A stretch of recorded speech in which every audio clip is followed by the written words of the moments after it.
Busquen la palabra de Dios, el libro de los Hechos, capítulo 7. En un momento leeremos desde el verso 48. Pero antes quisiera preguntarle, ¿encuentra difícil algunas veces el imaginarse a Dios y que Dios esté con usted? ¿Piensa a Dios como estando en el cielo, mirando a través de las nubes y moviendo las cosas aquí en la tierra como las piezas movidas por un jugador de ajedrez?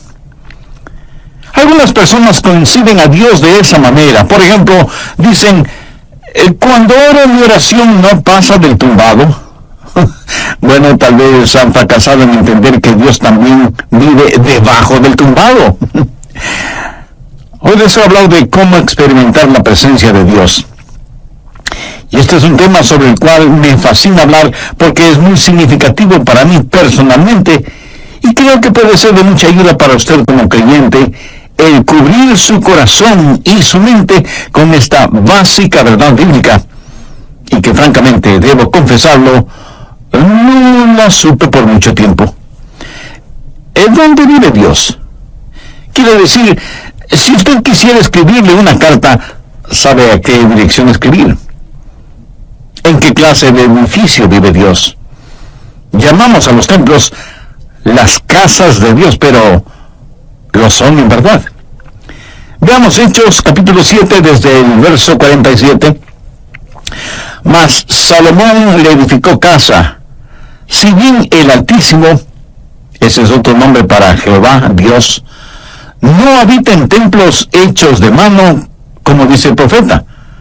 El cielo es mi trono y la tierra el estrado de mis pies. ¿Qué casa me edificaréis? Dice el Señor. ¿O cuál es el lugar de mi reposo? ¿En dónde mismo vive Dios? Le sorprenderá a usted al estudiar la Biblia el descubrir que Dios ha vivido en una serie de casas. Dios crea y diseña una casa, la habita por un tiempo, y si la casa está sucia, Dios sale de ella. Usted me dirá, pastor, no entiendo de lo que me está hablando. Bueno, usted va a aprender un principio en este mensaje. Dios no vivirá en una casa sucia. Otros podrán hacerlo, pero el único Dios verdadero, no. Dios ha vivido en una variedad de casas. La primera casa de Dios fue un hombre, y su nombre fue Adán. Adán fue una casa, y Dios vivió en Adán. En Génesis 2:7, la Biblia dice, entonces Jehová Dios formó al hombre del polvo de la tierra, y sopló en su nariz aliento de vida, y fue el hombre un ser viviente. Ahí tiene usted la primera casa diseñada por Dios. En el transcurso de este mensaje haré énfasis en 4 palabras: diseño, deshonra, desolación y destrucción. Y grabe bien esto en su mente. Y si usted descubre verdades en este estudio bíblico, será increíblemente bendecido y recibirá sobreabundante ayuda para su vida. Así que Adán fue una casa diseñada. Dios diseñó a Adán, y Adán fue una casa de 3 cuartos. El cuarto exterior se llamó cuerpo, el cuarto interior su alma, y el tercer cuarto su espíritu. Dios formó a Adán del polvo de la tierra, y eso es su cuerpo. Y Dios le dio vida física. Dios sopló en su nariz el aliento de vida, y ese es su espíritu.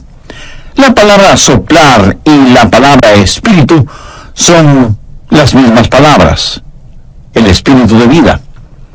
Adán vino a ser una criatura espiritual. La Biblia dice, y fue el hombre un ser viviente. Ahí están las 3 partes en la naturaleza de Adán y las 3 partes de su naturaleza.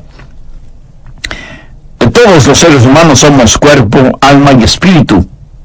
Esa es la razón por la que Pablo dice en 1 Tesalonicenses 5, 23 y 24, y el mismo Dios de paz os santifique por completo, y todo vuestro ser, espíritu, alma y cuerpo, sea guardado irreprensible para la venida de nuestro Señor Jesucristo. Fiel es el que os llama, el cual también lo hará. Pablo les está diciendo que oraba a Dios para que el cuerpo, alma y espíritu de ellos fuera guardado sin mancha. Dios hizo de Adán una casa, no una casa para Adán. Adán era la casa para que viva Dios. Déjeme le explico esto. El cuerpo de Adán fue lo que podríamos llamar el hombre exterior. La Biblia llama a nuestros cuerpos casas. Y con este hombre exterior, con su cuerpo, Adán conoció la vida física y el mundo físico. Podríamos decir, el mundo debajo de él. Pero también tenía un hombre interior que es el alma. La palabra griega para alma es psique. Es la palabra de donde tenemos psicología, psiquiatría y psiquis. El alma es la mente, las emociones, la voluntad. Es lo que hace de usted. Usted es su personalidad, su sentido del humor. Determina lo que le gusta o disgusta. Son todas las idiosincrasias y proclividades que hacen de usted la persona maravillosa y única que es. Eso es su alma. Y está dentro de usted. Usted puede ver mi cuerpo, pero no puede ver mi alma. Pero usted puede sentir mi alma cuando hablo, porque usted puede escuchar mi mente, mis emociones y mi voluntad. Y esa es una expresión que mi cuerpo está haciendo de lo que está en mi interior. Así que con su cuerpo físico tiene vida y conoce el mundo debajo de usted. Con su alma tiene vida psicológica, conoce el mundo alrededor suyo y el mundo dentro de usted. ¿Pero qué de su espíritu? Yo solía pensar que alma y espíritu eran básicamente la misma cosa, pero es que no había leído la Biblia cuidadosamente. Porque en Hebreos 4:12 dice, porque la palabra de Dios es viva y eficaz, y más cortante que toda espada de dos filos, y penetra hasta partir el alma y el espíritu. Ahora, recuerde lo que dice 1 Tesalonicenses 5:23, y todo vuestro ser, espíritu, alma y cuerpo, sea guardado irreprensible. ¿Lo ven? Su espíritu es diferente de su alma. Ambos son invisibles y son inseparables, pero no son idénticos. Como en mi cuerpo tengo vida física y conozco el mundo físico, el mundo debajo de mí. Con mi alma tengo vida psicológica y conozco el mundo social, el mundo que me rodea. Pero con mi espíritu tengo vida espiritual y conozco el mundo que está por encima de mí. ¿Se da cuenta? Fuimos creados para relacionarnos con tres mundos, el mundo físico, el social y el espiritual. Conozco el mundo que está debajo de mí, el mundo que está alrededor mío, y con mi espíritu conozco el mundo que está encima de mí. En Juan 4:24 leemos, Dios es espíritu, y los que le adoran en espíritu y en verdad es necesario que le adoren en espíritu y en verdad.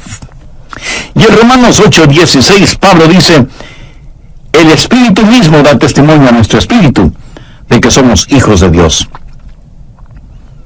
En el libro de Génesis, cuando habla de criaturas vivientes, literalmente dice almas vivientes. Si usted tiene un perro, ese perro tiene una mente, una emoción, una voluntad, pero no tiene espíritu. Un perro no puede orar, un perro no puede adorar, un perro no conoce a Dios. Puede mover su cola y hacer piruetas, pero no conoce a Dios. Y las flores, hermosas como son, tienen un cuerpo, pero no tienen alma. Los animales tienen cuerpo y alma, pero no tienen espíritu. Solo el hombre, hecho a la imagen de Dios, tiene espíritu. Adán fue una casa de 3 habitaciones, y a Dios le gusta eso. El cuarto exterior fue su cuerpo, el cuarto interno fue su alma, pero en el cuarto más privado es en donde Dios habita. Dios dice que habitará con aquel que es humilde y contrito de espíritu. El espíritu humano es el lugar en donde habita el Espíritu Santo. Cuando la Biblia dice que Dios caminaba con Adán en el jardín del Edén, ¿cómo caminaba Dios con Adán? ¿Caminaba Dios al lado de Adán? Dios no tiene un cuerpo físico. Dios caminaba en él y con él. Adán era la casa de Dios y Dios vivía en Adán, y él caminaba y hablaba con Adán. Dios es un Dios trino, Dios el Padre, Dios el Hijo y Dios el Espíritu Santo. todo lo que Dios hace representa la Trinidad de Dios. Por ejemplo, el espacio. ¿Qué es el espacio? Altura, anchura y profundidad. La altura no es la anchura y la anchura no es la profundidad, pero todas son parte de lo mismo. Usted puede identificar cada una de ellas, pero no puede separar ninguna de ellas.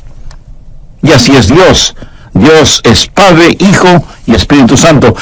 Ahora, el Padre no es el Hijo, y el Hijo no es el Espíritu Santo, y el Espíritu Santo no es el Padre. Y sin embargo, todos son uno, no son idénticos, pero sí son inseparables, y son Dios. Otro ejemplo, el tiempo. El tiempo es pasado, presente y futuro. El pasado no es el presente, y el presente no es el futuro, y el futuro no es el pasado. Y aunque el tiempo es uno, cada una de sus partes es fácilmente identificable. Cada cosa que Dios ha hecho refleja la Trinidad de Dios, espacio y tiempo y hombre. Usted fue creado para hacer una casa en la cual Dios viva. Adán fue la primera casa de Dios, la casa primordial, la casa diseñada por Dios mismo. Pero esa casa diseñada se volvió una casa deshonrada. Dios le dio a Adán una advertencia, no una amenaza, sino una advertencia. Dios le dijo a Adán: hay un árbol en el jardín del Edén, el fruto del cual no debes comer, porque el día que llegues a comerlo, de seguro morirás. Y todos sabemos, Adán desobedeció y comió del fruto de ese árbol. Génesis 3:6 nos dice que Eva tomó del fruto y lo comió, y dio también a su marido, y él lo comió. Y por tanto, el pecado entró en esa casa. El pecado manchó y ensució la casa. Y la casa que fue diseñada por Dios se volvió en una casa deshonrada por el hombre. Dios les advirtió que no lo hicieran, pero ellos lo hicieron de todas maneras. Y el pecado entró y manchó la casa en la cual Dios estaba viviendo. Pero algo más sucedió. La casa diseñada, que fue casa deshonrada, se volvió en una casa desolada. ¿Qué pasó cuando Adán pecó? Dios sencillamente salió de esa casa, porque Dios no puede vivir en una casa sucia. Dios le había advertido a Adán: el día que comas del fruto prohibido, de seguro morirás. ¿Alguna vez se ha preguntado qué es la muerte? La muerte no es la separación del alma y del cuerpo. Si yo tuviera un masivo ataque al corazón ahora mismo, y vinieran los doctores y me examinaran tratando de encontrar mis signos vitales y finalmente diagnostican: está muerto, estarían diciendo una mentira, porque yo no puedo morir. Porque Jesús dijo: el que cree en mí, aunque esté muerto, vivirá. Y yo creo en Jesús. Yo no puedo morir. Usted está escuchando a un hombre que jamás morirá. Todo lo que haré será simplemente cambiarme de casa. Mi verdadero yo se irá al cielo. Pablo lo dijo claramente: ausentes del cuerpo y presentes en el Señor. La muerte no es la separación del alma y del cuerpo. La muerte es la separación de nuestro espíritu de Dios. ¿Lo comprende? Eso es la muerte. Dios le dijo a Adán que el día que comiera del fruto prohibido moriría. Bueno, si usted lee cuidadosamente su Biblia, sabrá que Adán vivió más de 900 años. Sin embargo, Dios le dijo: ese día morirás. Y es obvio que Adán no murió físicamente. Adán murió espiritualmente. Y cuando él murió físicamente, 900 años más tarde, su muerte espiritual lo alcanzó y murió físicamente. Déjeme decirle cómo murió Adán, y quiero que lo recuerde porque es muy importante. Adán murió inmediatamente en su espíritu, progresivamente en su alma y finalmente en su cuerpo. Lo que literalmente Dios le dijo a Adán fue: muriendo, morirás. Esto habla de un proceso. Adán murió inmediatamente en su espíritu, progresivamente en su alma y finalmente en su cuerpo. Vemos un ramo de flores recién cortadas y decimos, no son hermosas, son naturales. Mi amigo, no son naturales. Son flores muertas. Desde el instante en que las cortó, dejaron de ser naturales, porque han sido separadas de su fuente de vida. En la Navidad usted dice, vamos a tener un árbol natural. Y va y compra un árbol que ha sido cortado. Perdónenme, pero ese árbol no es un árbol natural. Puede parecer natural, pero en realidad está muerto. ¿Y cuándo murió? El momento que fue cortado de su fuente de vida, de su savia, de sus raíces. Y usted puede traer ese árbol a su casa y decorarlo y ponerle luces, y lucirá muy bonito. Exactamente como las personas muertas que se adornan exteriormente para ir a la iglesia los domingos. Lucen vivas, pero están muertas. ¿Y por qué están muertas? Porque están cortadas, separadas de la fuente de la vida. Unos días más tarde, el árbol comienza a secarse y a evidenciar que está totalmente muerto. Una casa diseñada, una casa deshonrada, una casa desolada. ¿Por qué? Sencillamente porque Dios salió de esa casa. ¿Qué significa el estar perdido? Usted no tiene que ser un ladrón o un asesino, un adúltero o blasfemo para estar perdido. Todo lo que tiene que hacer es no tener a Dios en su vida. En Juan 1:4 leemos, en él estaba la vida, y la vida era la luz de los hombres. Así que cuando el Señor salió de su casa, la vida salió con él, y cuando la vida salió, la luz se disipó. ¿Dónde habitaba Dios en Adán? Dios habitaba en el espíritu de Adán. Ahora, cuando Dios salió del espíritu de Adán, ¿qué sucedió? ¿Quién era el siguiente en la línea de mando? El alma. ¿Y qué es el alma? La mente, las emociones y la voluntad. Adán dejó de ser un hombre espiritual, y ahora lo que le motiva no es el Espíritu de Dios. Ya no es guiado por el Espíritu de Dios, está guiado por su mente, sus emociones y su voluntad. Y déjeme decirle que la mayoría de los seres humanos opera bajo ese principio: mente, emociones y voluntad. Sus mentes dicen, creo que debo hacer esto. Sus emociones dicen, siento como que quiero hacer esto. Y su voluntad dice, haré esto. Esa es la manera en que se opera. No son guiados por el Espíritu de Dios. Romanos 8:14 dice, porque todos los que son guiados por el Espíritu de Dios, estos son hijos de Dios. Amiga, amigo, ¿está usted actualmente experimentando la presencia de Dios en su vida? ¿No? ¿Y por qué no? ¿No le gustaría ser la casa en la cual Dios vive? Entonces debe hacer una decisión espiritual ahora mismo, y la puede hacer mediante una sencilla oración. Querido Dios, deseo tener el privilegio de ser tu casa. Sé que no estoy limpio. La voz del pastor Lenín de Llanón nos entrega la conclusión de su mensaje, cómo experimentar la presencia de Dios. Recuerde que estamos estudiando acerca de una casa diseñada, deshonrada, desolada y destruida. Adán fue la casa que Dios construyó en primer lugar, y porque Adán la manchó con el pecado, Dios tuvo que salirse de ella. Entonces Dios construyó otra casa, el templo o tabernáculo. Esas fueron diferentes formas de la misma clase de estructura. Y Salomón construyó un magnífico templo, que fue también una casa de 3 habitaciones. Si usted no toma en cuenta todos los adornos y decoraciones, el tabernáculo y el templo estaban constituidos básicamente por 3 habitaciones: el patio exterior, el patio interior y el lugar santísimo.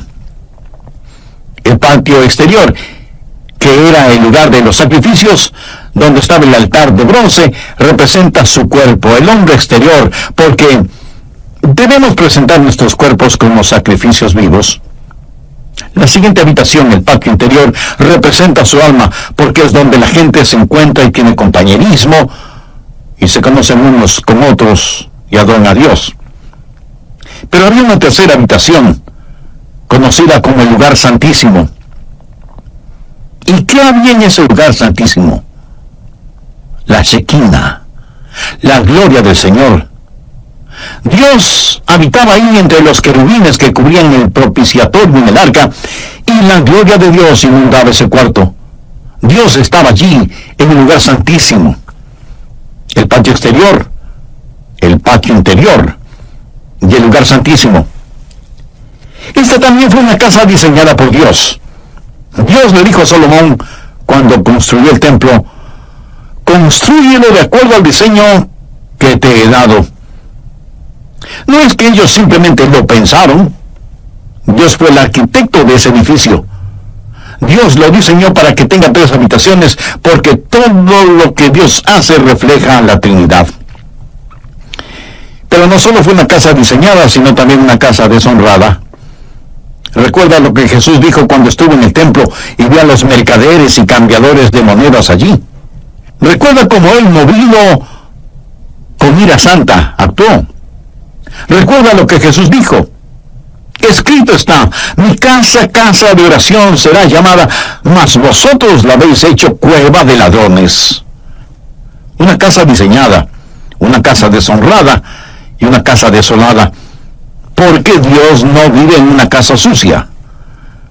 ¿Qué es lo que hizo Dios? Dios sencillamente se salió. En Mateo 23:38 Jesús dijo: «He aquí vuestra casa os es dejada desierta».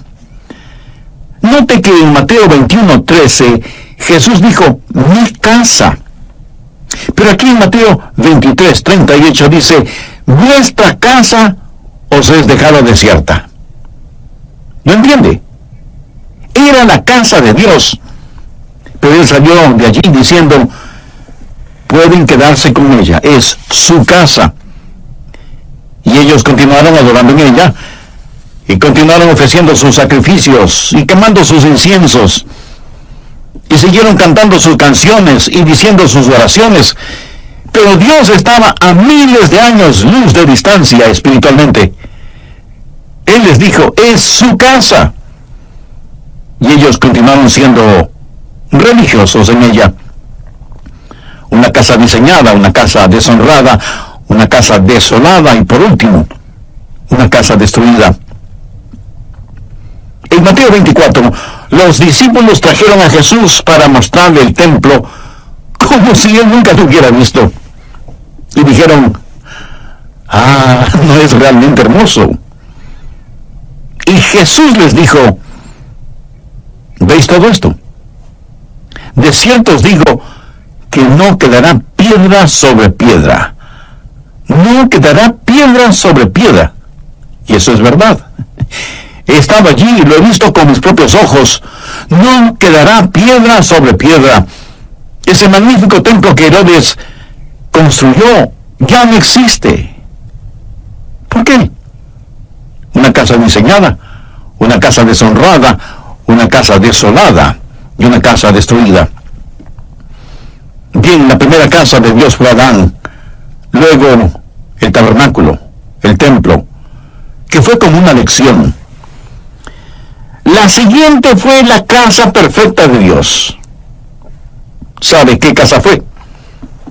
Nuevamente un hombre, y su nombre es Jesús, el último Adán, quien vino a restaurar lo que el primer Adán perdió y a enseñarnos qué es lo que el templo nos enseña.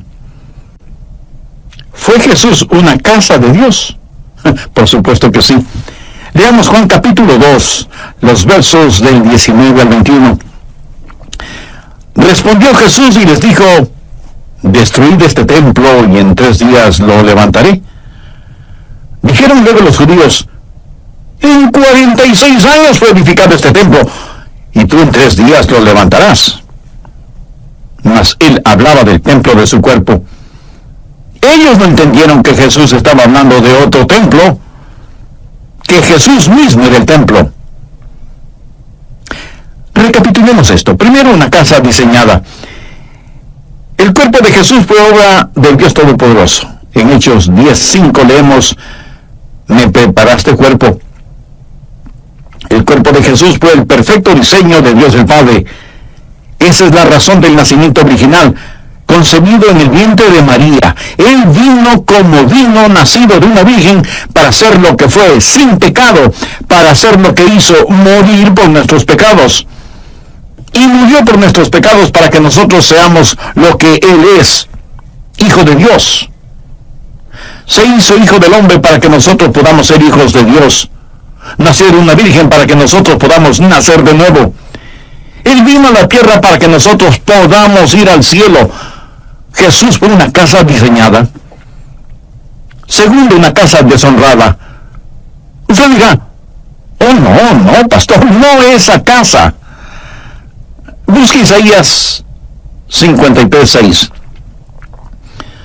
Todos nosotros nos descarriamos como ovejas, cada cual se apartó por su camino, mas Jehová cargó en él el pecado de todos nosotros. Escuche, mi pecado, su pecado, nuestros pecados fueron puestos sobre el Señor Jesucristo. Nuestros pecados mancharon y ensuciaron esa casa.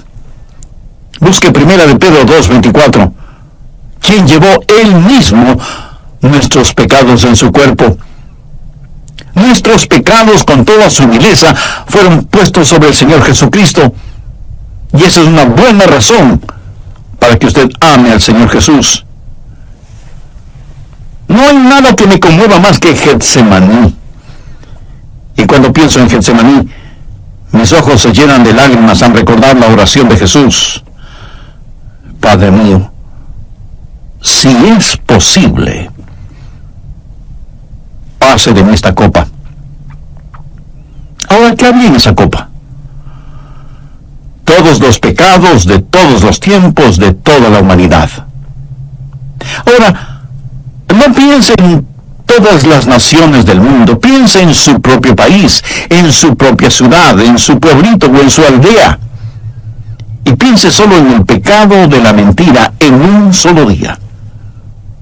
Piense en las blasfemias que se dicen en un solo día y las perversiones sexuales que ocurren en un solo día. Multiplique eso por todas las naciones, pueblos y aldeas que hay en todo el mundo durante todas las épocas. Destílelo hasta lo sumo.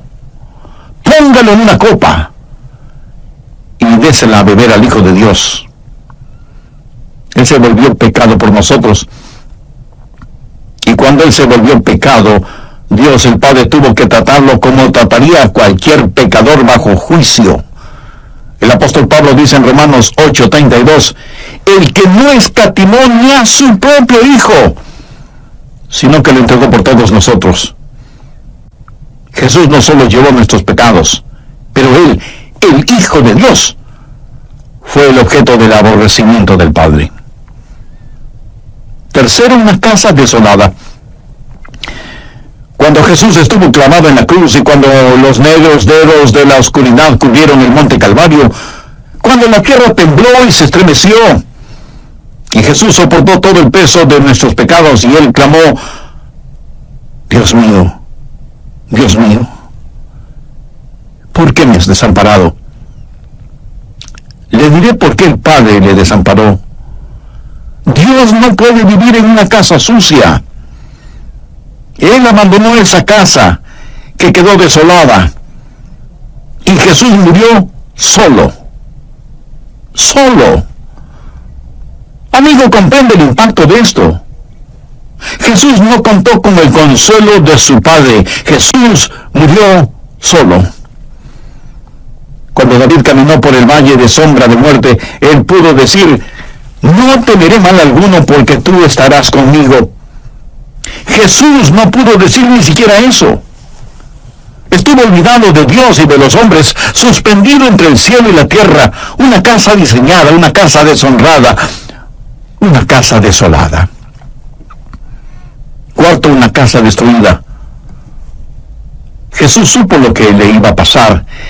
Esa es la razón por la que dijo en Juan 2:19, destruid este templo, y en 3 días lo levantaré.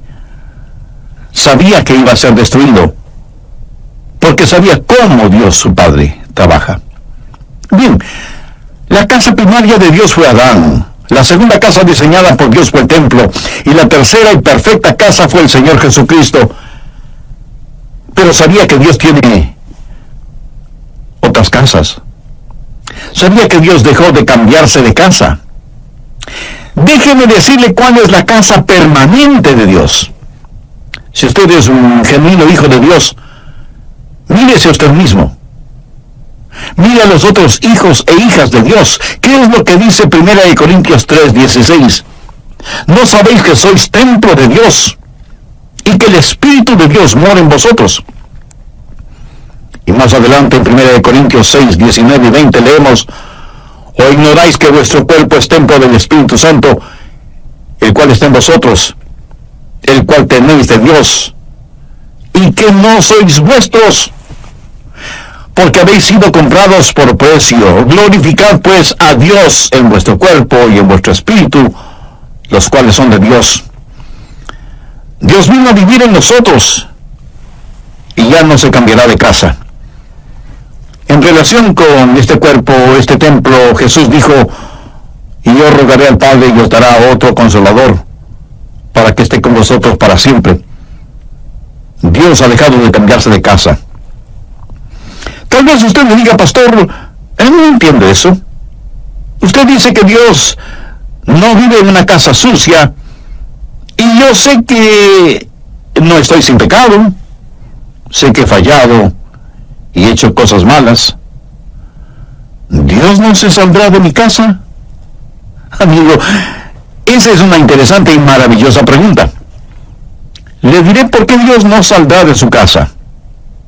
Porque cuando Jesús murió por usted, Él pagó por todos sus pecados pasados, presentes y futuros. Y la Biblia dice en Romanos 4:8: bienaventurado el varón a quien el Señor no inculpa de pecado.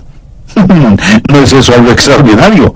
Dios limpiará la casa, pero no saldrá de ella.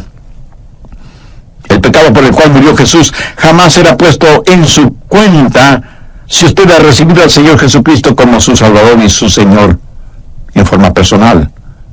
Él nunca lo hará. La Biblia habla del espíritu del hombre hecho perfecto, y de eso quiero hablarle. Y deseo que usted atesore estas lecciones en lo más profundo de su corazón. La primera lección tiene que ver con la salvación. ¿Qué es la salvación? Salvación no es sacar al hombre de la tierra y llevarlo al cielo. Es sacar a Dios del cielo.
Y que venga el hombre.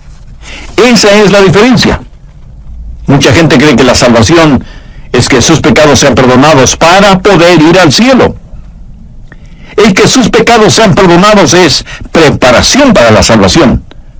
Ir al cielo es un subproducto de la salvación. Salvación es tener a Dios de regreso en su corazón. La segunda lección tiene que ver con la espiritualidad. ¿Quién es una persona espiritual? Es aquella que practica la presencia de Dios. No creo que usted asiste a una iglesia para ser espiritual o para adorar. Más bien traemos nuestra adoración a la iglesia. Verá, cuando usted se salva, cada día es un día santo y cada lugar es un lugar sagrado. Usted es la casa de Dios.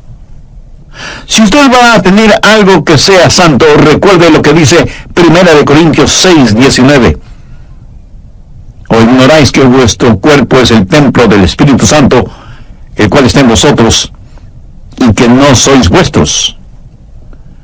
Usted tiene que vivir una vida sobrenatural porque Dios vive en usted. Y un cristiano salvado es naturalmente sobrenatural y sobrenaturalmente natural. Me agrada la gente que es sobrenaturalmente natural.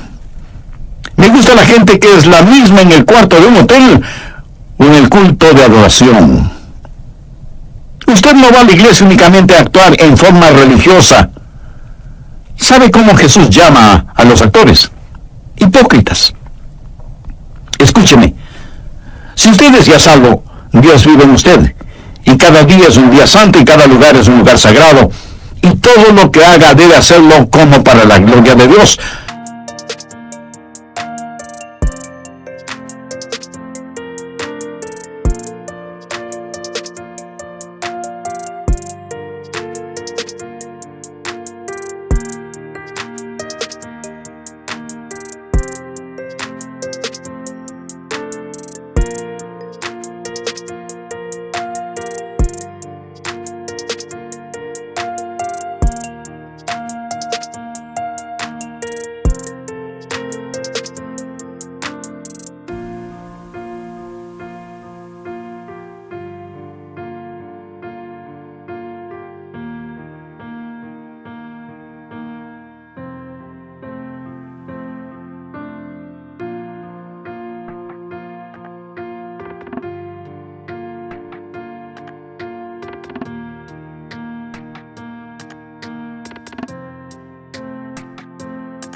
Practique la presencia de Dios.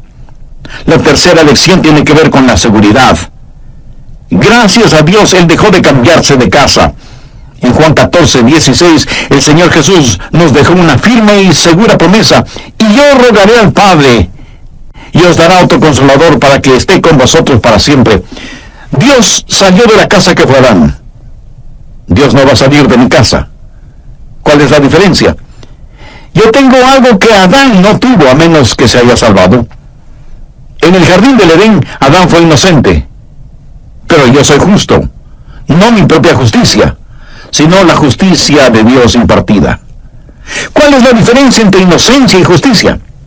Bueno, inocencia es lo que la palabra implica, nunca pecado. Pero la justicia es el regalo de Dios. Es el compartir la naturaleza santa de Dios.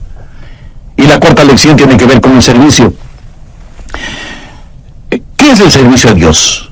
Bueno, servicio a Dios no es hacer algo por Dios, es más bien dejar que Dios haga algo a través suyo. Y si usted piensa que estoy jugando con las palabras, no lo estoy haciendo. Dios vive en usted. Y Dios en usted es adecuado para cada demanda que será puesta sobre su vida hoy y por el resto de su existencia. Y la próxima vez que usted necesite amor, no diga, Señor, dame amor. Diga, tu amor, Señor. Y la próxima vez que necesite paciencia, diga, tu paciencia, Señor. Y la próxima vez que necesite sabiduría, pida tu sabiduría, Señor. Todo lo que usted necesite está en el Señor Jesucristo. Y el Señor Jesús está en usted. Entonces todo lo que usted necesita es tener al Señor Jesucristo. Y la Biblia dice que en Él estamos completos. Y cada demanda de Dios sobre su vida es una demanda sobre el Señor Jesús que vive en usted. Hay una sola persona que vivió la verdadera vida cristiana. Su nombre es Jesús. Y si la vida cristiana se vive en su vecindario, en su hogar, en su trabajo, será Jesús quien la viva. Pero la vivirá por intermedio suyo. Y la vida que usted viva será el Cristo en usted viviendo esa vida. Amigo, ¿vive Cristo en usted? ¿Tiene Dios su casa en su corazón? Si usted todavía no ha recibido a Jesús como su Salvador y Señor en forma personal, ¿por qué no lo hace este momento? Si ese es su deseo, le invito a que repita conmigo la siguiente sencilla y breve oración. Señor Jesús, deseo que vengas a vivir en mi corazón. Sé que soy pecador y sinceramente me arrepiento de mis pecados. Perdóname. Y limpia esta casa espiritual para que tú vivas dignamente en ella. Te agradezco por haber puesto tu propia vida para salvar la mía. Y porque tú moriste por mí, yo yo quiero vivir para ti. Hazme un instrumento escogido en tus manos. Lo pido en tu precioso nombre.